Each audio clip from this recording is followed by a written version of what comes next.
नमस्कार, स्वागत है आप सभी का न्यूज प्लस 21 में। मैं हूं आपके साथ अंजलि। आइए एक नजर डालते हैं बैक टू बैक खबरों की ओर। छत्तीसगढ़ की राजधानी रायपुर के वीआईपी रोड में शनिवार देर रात आपसी विवाद में गोली चलने से सनसनी फैल गई। घटना वीआईपी रोड स्थित हाइपर क्लब में पार्टी के दौरान हुई। पुलिस ने इस मामले में दोनों पक्षों के 3 आरोपियों को गिरफ्तार किया है। तेलीबांधा पुलिस से मिली जानकारी के अनुसार गुड़िहारी के विकास अग्रवाल और भाटा गांव निवासी रोहित तोमर के बीच पुराने प्रेम प्रसंग को लेकर विवाद हो गया। घटना की जानकारी मिलते ही अतिरिक्त पुलिस अधीक्षक टीम के साथ मौके पर पहुंचे। फिलहाल दोनों आरोपियों पर हत्या के प्रयास का मामला दर्ज कर लिया गया है।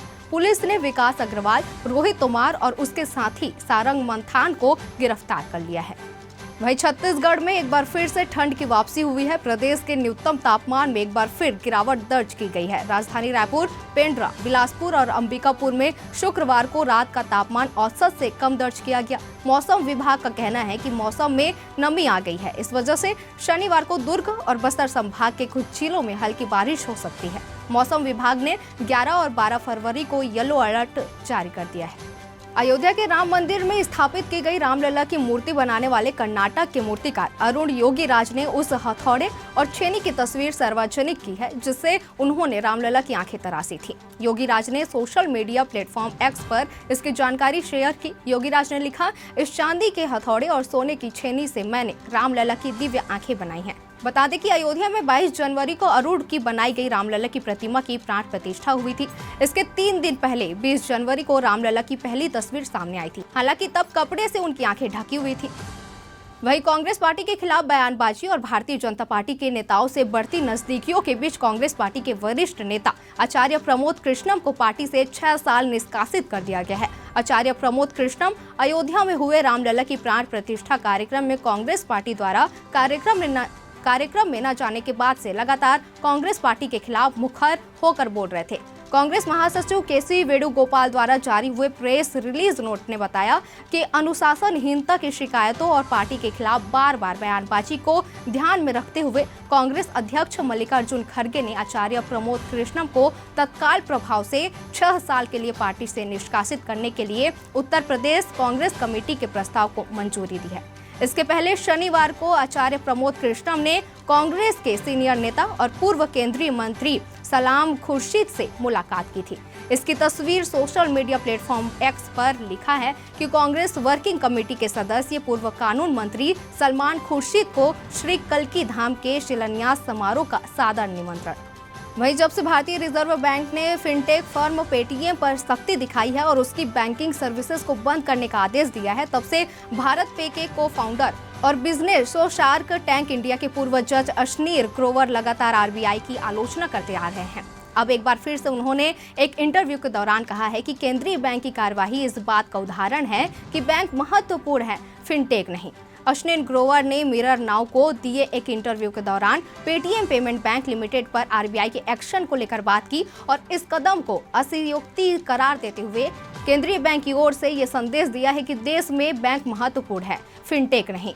भारत पे के को फाउंडर ने कहा कि देश में आज 111 यूनिकॉर्न हैं, लेकिन इनमें से किसी को भी इकोनॉमी के लिए महत्वपूर्ण नहीं माना जाता, जबकि यही वे स्टार्टअप हैं जिन्होंने इंडियन इकोनॉमी को ग्रोथ रेट के 6 से 7.5% दर को आगे बढ़ाने में योगदान दिया था और साथ ही एफडीआई इन्वेस्टमेंट लाने और रोजगार पैदा करने में अहम भूमिका निभाई थी।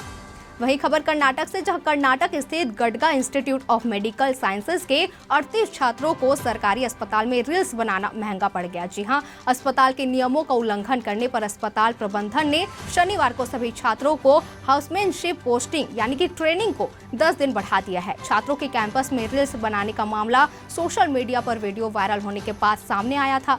छात्रों पर कार्यवाही की जानकारी देते हुए जीआईएमएस के निदेशक डॉक्टर बसवराज बोम्मनहली ने कहा कि अस्पताल परिसर में इंस्टाग्राम रील्स बनाने के मामले में 38 छात्र शामिल थे। इन सभी ने नियमों का उल्लंघन किया और ये गंभीर मामला है। इससे मरीजों को असुविधा हुई। उन सभी को जो भी करना चाहिए था हॉस्पिटल कैंपस से बाहर करना चाहिए था। उन्होंने यह भी बताया कि हमने अस्पताल में छात्रों को ऐसी एक्टिविटी करने की कोई अनुमति नहीं दी थी। उन्होंने दावा किया है कि यह प्री एजुकेशन समारोह के लिए रिकॉर्ड किया गया था। हमने इसका संज्ञान लिया है। उनकी हाउसमैनशिप पोस्टिंग अगले 10 से 20 दिनों में खत्म होने वाली है। अब हमने इसे 10 दिन के लिए बढ़ा दिया है। मेटा, जिसे फेसबुक के नाम से जाना जाता था, मेटा ने अपने प्लेटफॉर्म इंस्टाग्राम और थ्रेड्स पर राजनीतिक सामग्री की दृश्यता के संबंध में एक महत्वपूर्ण नीति परिवर्तन की घोषणा की है।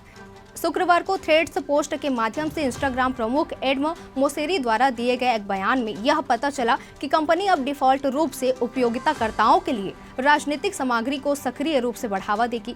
मार्क जुकरबर्ग की कंपनी मेटा ने अपने फोटो शेयरिंग प्लेटफॉर्म इंस्टाग्राम पर और थ्रेड्स में पॉलिटिकल कंटेंट को हटाने का फैसला कर लिया है। इंस्टाग्राम के चीफ एडम मोसेरी ने शुक्रवार को थ्रेड्स पर किए गए अपने एक आधिकारिक पोस्ट के जरिए जानकारी दी कि कंपनी अब अपने इस प्लेटफॉर्म पर पॉलिटिकल कंटेंट को प्रचार नहीं करेगी।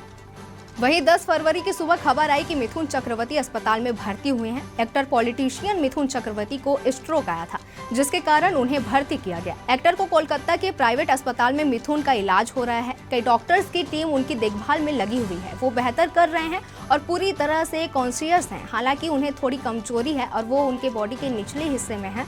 नेशनल अवार्ड विनर एक्टर मिथुन को प्राइवेट अस्पताल में सुबह 9:40 पर लाया गया था। उन्हें सीने में दर्द की शिकायत थी। मिथुन का दिमाग का MRI हुआ। रेडियोलॉजी और लेबोरेटरी में कई टेस्ट हुए। एक्टर को ब्रेन से ताल्लुक होने वाली बीमारी है। बता दें कि मिथुन चक्रवर्ती को हाल ही में प्रतिष्ठित पद्म भूषण पुरस्कार देने का ऐलान किया गया था। वहीं एक्टर के वर्क फ्रंट की बात करें तो 2023 में मिथुन को सुमन घोष की सुपरहिट बंगाली फिल्म काबुलीवाला में देखा गया था। वहीं 2022 में उन्होंने विवेक अग्निहोत्री की फिल्म द कश्मीर फाइल्स में अहम भूमिका निभाई थी। फिल्म में रिटायर्ड IAS का रोल अदा करने के लिए उन्हें बेस्ट सपोर्टिंग एक्टर के लिए फिल्म फेयर अवार्ड से भी नवाजा गया था। तो वैसी तमाम जानकारियों से लगातार अपडेट रहने के लिए देखते रहिए न्यूज़ प्लस 21, आपके हक की बात।